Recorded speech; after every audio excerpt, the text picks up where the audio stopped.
safekidsnow.com. As a crime and violence prevention consultant, I'm always shocked at how abused children can be, and this is a horrendous story about child sex trafficking. The average age that children are lured into sex trafficking is age 13. Now, these are children that are vulnerable. They may have run away. They have been abused at home. Maybe they've come out of foster care where they were also abused. Now, these children, it's estimated that there are between 100,000 and 300,000 young people on our streets that are being pimped into sex trafficking.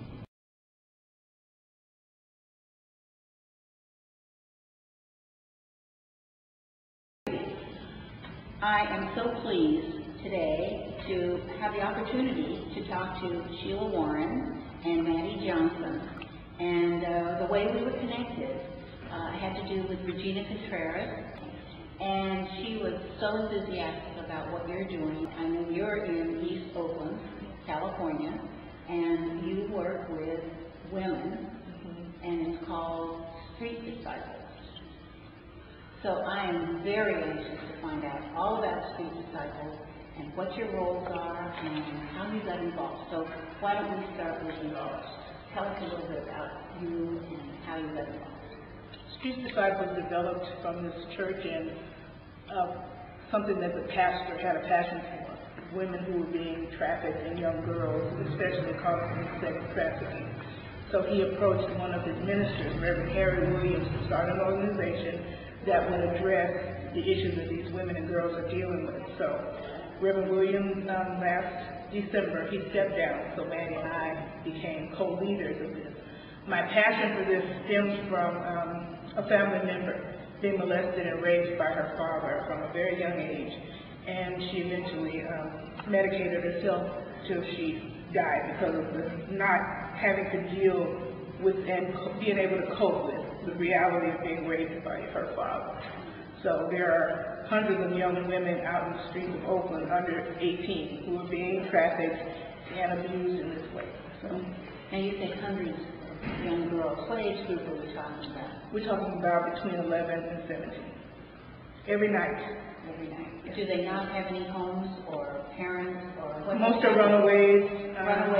Runaways from someplace else. East Oakland and other areas too. Sometimes they're brought here, but a lot of them are from foster care and just abusive, very, very violent homes.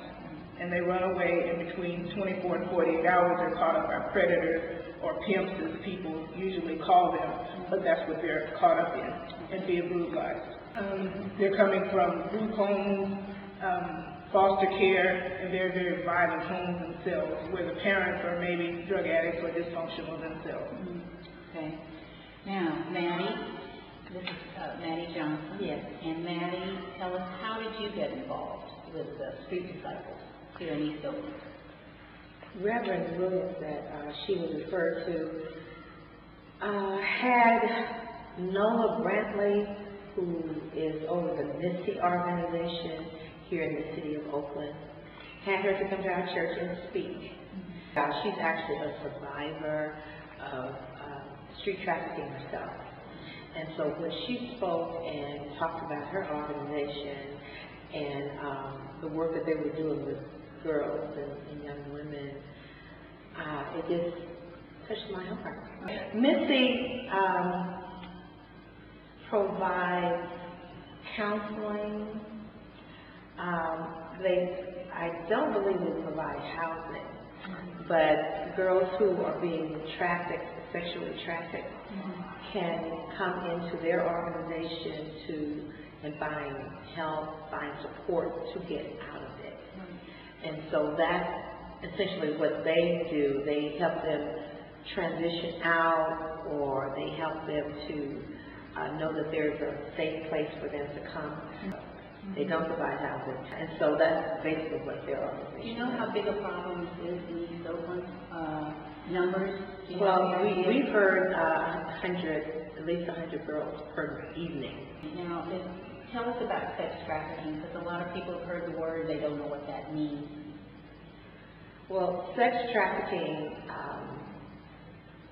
is a form of slavery, where these young girls are coerced by predators. We call them pimps. The common term is pimps, but we call them predators because they entice them, they coerce them, their girls are scared, or they are lured into it because, as Sheila was saying, they may come from a home where they have not been loved and nurtured, or they may have run away from that type of home as well. And so they're looking for someone who seems to care. And so these predators, they're easy targets. So these predators know that. And so, because they're young, they can say, well, let's go and get something to eat. Oh, are you okay? Let's go get something to eat. Take them to McDonald's. Not even anything that's really nice, you know, a nice place to eat, but just something. And they're sweet to them, and because they're so hungry, grooming, and because they're so hungry for that, before they know it, you know, I'm really having a hard time, and I need you to do something for me. You know, I've been taking care of you, and I really need your help. And before they know it, they are caught in something. Okay. All right, and in our conversation with you, Mattie, thank you so much for sharing that information. Sheila Warren is here with us too. And Sheila, tell us, what do you think is going on here? The numbers? We say about 100 a night. Mattie alluded to the Romeo pimp, the one who makes you feel good, and the one who, oh, you're beautiful, and sometimes these girls have never heard that, and they give you something to eat. There's a different one. There's a gorilla type pimp, and what he does is these girls are sometimes kidnapped. They're taken to places where they are drugged up, and then the next thing they know, they're in a hotel room servicing maybe 10, 15 men in and out of a room, and these are kids between 11 and 15. The gorilla ones will beat. Some of these girls have been brutally abused, and also their bodies are so damaged because they're so young. Some of them, after they get out of these situations, they can't have children. I mean, you're talking about little girls who are just being raped 10, 15 times a night. And if they don't bring the money back, which they, $500 is supposedly what they're supposed to bring in, that's $50 of jar or whatever these people are, they're predators too. They're pedophiles, basically. If they don't do that, sometimes they hold one girl up to beat her, so the rest of the girls that he has will understand that you don't step over the line with him. So this is really a travesty. And there are not enough safe homes. We just found out yesterday there's only 10 to 12 safe houses in the United States. In the United States. In the United States. That's shocking. Exactly. Shocking. Yeah. 10 to 12. We have more animal shelters. Thank you. Thank you. And this is slavery. This is modern day slavery. That's outrageous. It's outrageous. All right, now, you say 10 in the United States. What shelters do you have here in Oklahoma? We don't have safe houses. No, Dream catchers, and there's maybe 2. There's a safe house, and that's in San Francisco. In San Francisco, run by the Presbyterian, and it's called Safe House.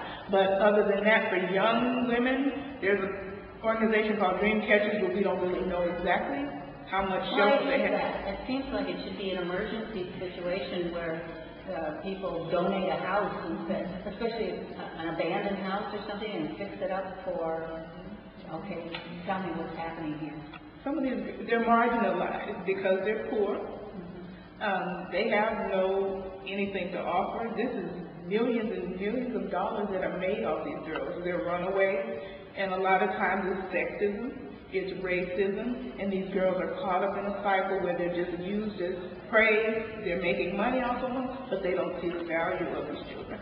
Okay, then tell me about it. Go ahead. And also, because this entire situation is relatively new in terms of the girls being looked at as victims.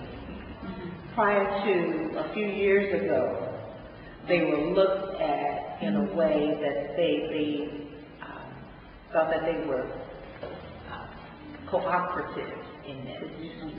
Yeah, just little fast girls, promiscuous girls. And it hasn't been that long that we have, and I think the country more and more is understanding that these girls are victims, and they are girls, little girls.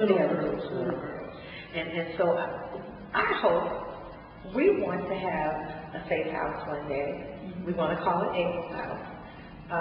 But that's our dream, you know. How we're going to get there, we don't know. We do believe that the Lord Himself will open that door, and maybe we can find people who have just been waiting to help, because there are good people in the world. You know, we have. Unfortunately, these girls have encountered people who are exploitive, but there are people who care just as passionately about them as we do. So, well, you know, we've talked about the girls. What about the pimps? What are the consequences? What is law enforcement doing? Just like Mattie was saying, just recently they have started to see this as a crime. These girls were being arrested, and there was nowhere to put them but juvenile hall. These children are victims. They're rape victims. We think of, they call them C-sex, commercially sexually exploited children. When we think of the ones who they bring over on boats, well, we think of them as victims. But we don't see our little girls on the streets of East Oakland, maybe because if we see them with the short skirt on, or we put this in our heads that these are prostitutes, these are children. We have a different connotation about the women in America doing this, as well as somebody being snatched from another country. Because we think if they come over on boats and this is, you know, such a travesty. Law enforcement just now is starting to understand that these kids are victims too, instead of criminals. We saw a film, and they have a John class where the men who buy children, they had to go to class and they got arrested. One of the questions they asked was, when is the break? The district attorney woman was explaining that these are children, and they wanted to know when the break was. They have no consequences.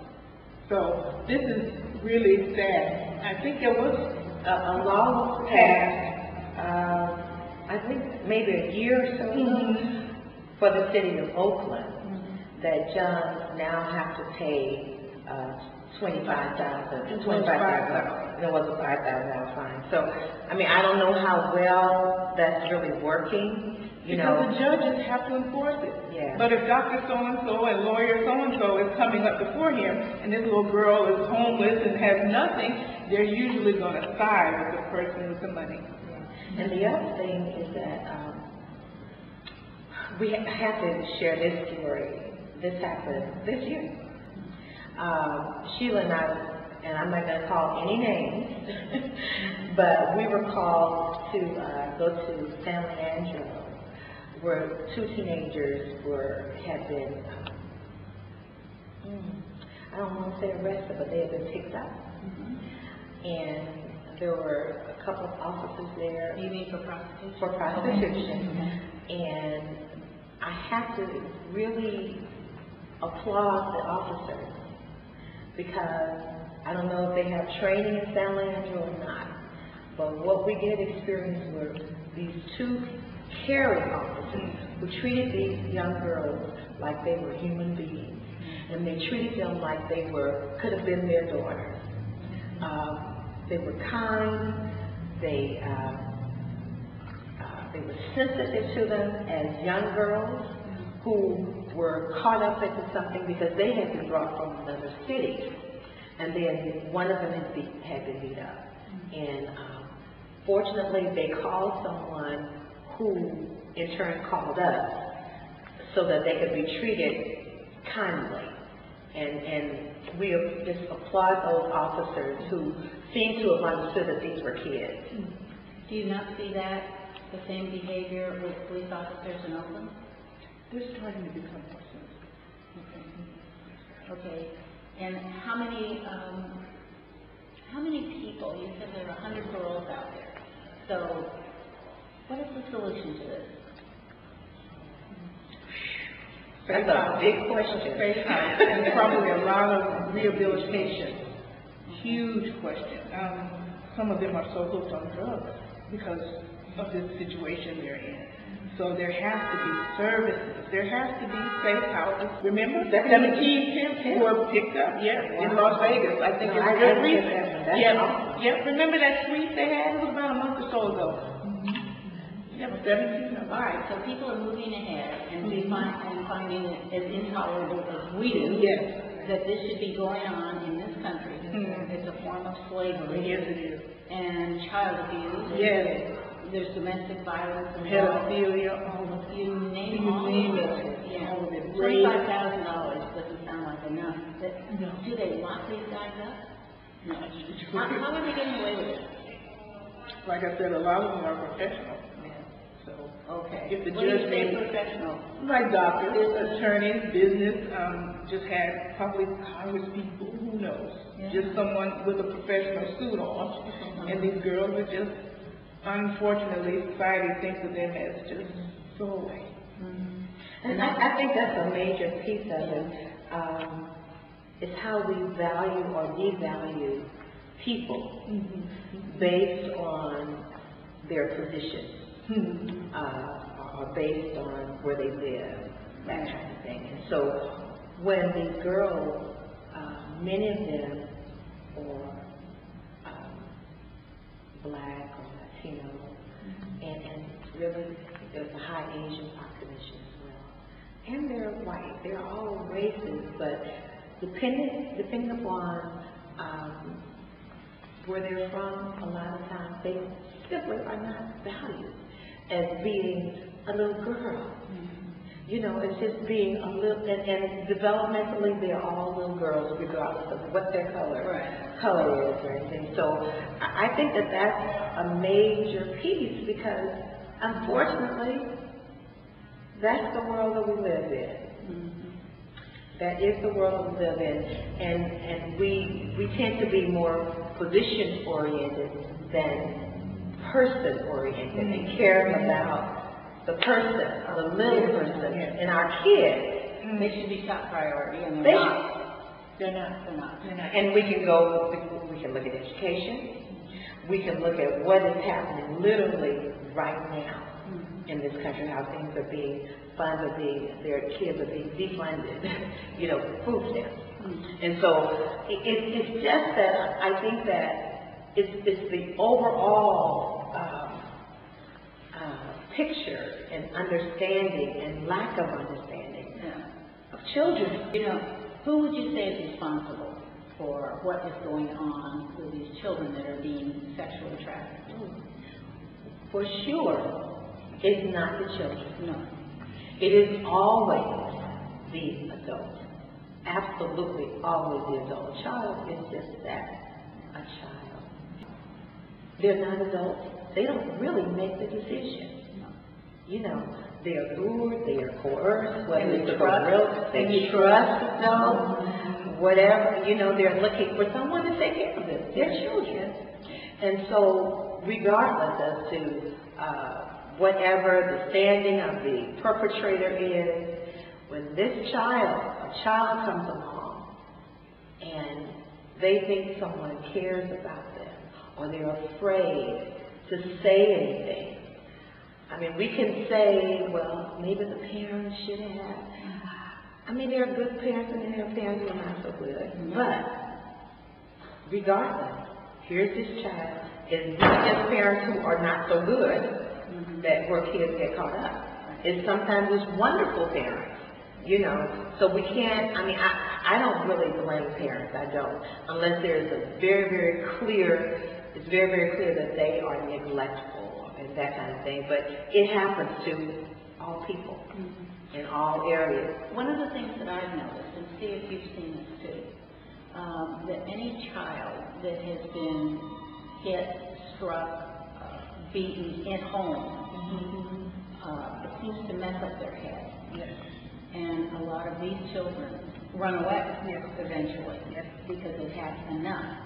And of course that is the parents' responsibility. And when you see abuse in the home, and child abuse is a huge problem. Yes, it is.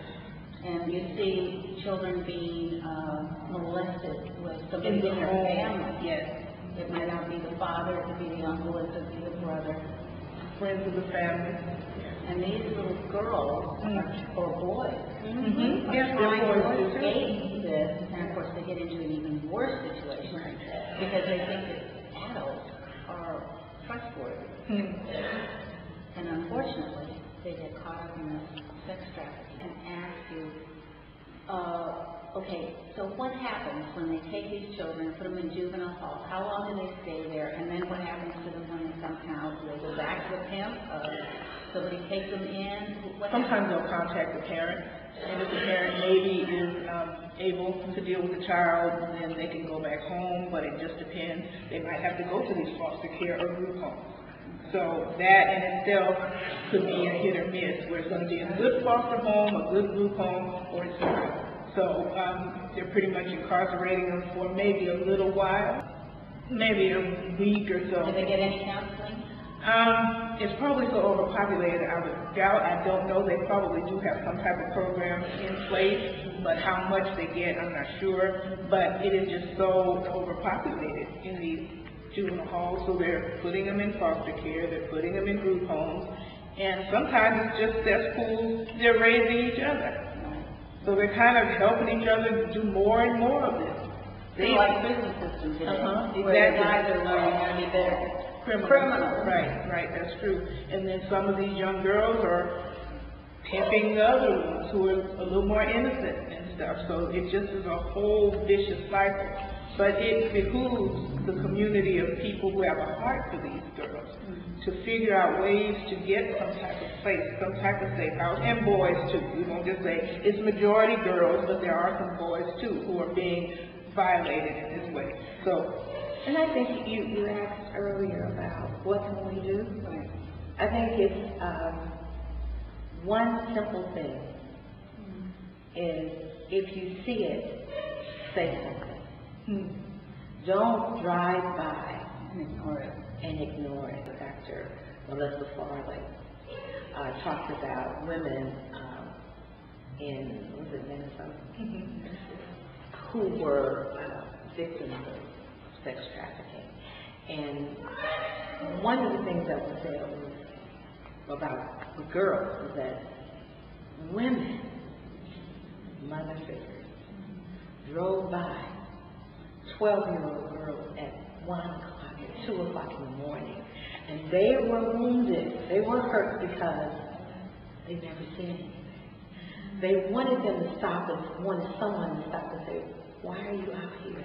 Do you need a ride home? Are you okay?" And so it can be as simple as just saying, "Are you okay? Do you need some help?" We don't know what the response will be, but at the minimally, we can just it's an act of kindness. It's an act of kindness. It's not ignoring them. It's not ignoring them. like they don't exist. I think because sometimes if we may be afraid, and the reality is that the girl could get in trouble with her perpetrator or victimizer is nearby and watching and sees that she's saying something to someone passing by.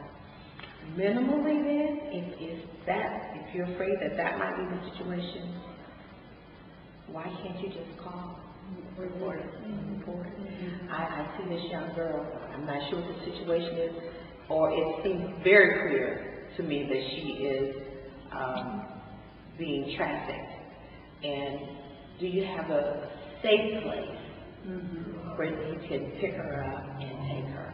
And if you see something that looks like someone following her, I would say that too. But I think the whole fear factor is one thing that perpetrators depend on. Oh, I think they, in all things, it's one of the reasons why we are promoting Adopt a Blog, is to get people in touch with each other. Right. So that they know what's happening in their neighborhood. Because a lot of people are frightened just by burglary. Or they're frightened by maybe one gang member that lives on the corner. So they back off lock up and sit behind television and That's say, right. ain't it awful? Exactly. And you're going, yeah, but you're doing exactly the wrong thing. You Right. need to come out and Right. connect with those neighbors so you know what's happening and so that you do speak up. That's right. And Mattie and I, for the last 2 years, we have been canvassing International Boulevard. So that's what we do. Okay. And that's how we get women for our fellowship every third Saturday. We go out and meet these ladies, and by the grace of God, nothing has happened to us. Nothing. No attacking, no problems. We've met little girls, and we know when they are feeling a little bit stressed, they'll keep walking. Well, we've had some amazing young women who have spoken to us, and they come to our third Saturday meeting. So I have to Are say, they able to get away enough to come to your meeting? sometimes somebody might bring them another older woman. So we've had that happen. We even had perpetrators, we're pretty sure, when we were passing out our flyers, and we say it's for women, females only, and they've asked for it, or the young woman will look at the perpetrator and make sure it's okay. And because of the services that we're offering, we're offering food, we're offering clothes, we're offering toiletries and that kind of thing, they'll say, oh, well, good, yeah, we can take that. Okay.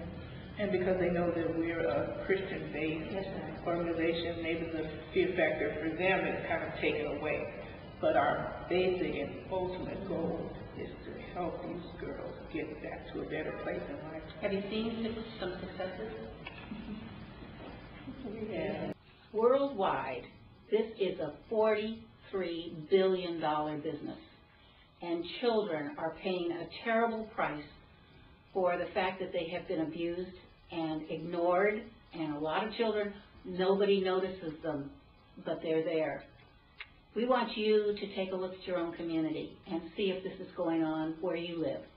And if it is, we're going to be giving you some numbers at the end, because every city has reported that some sex trafficking is going on.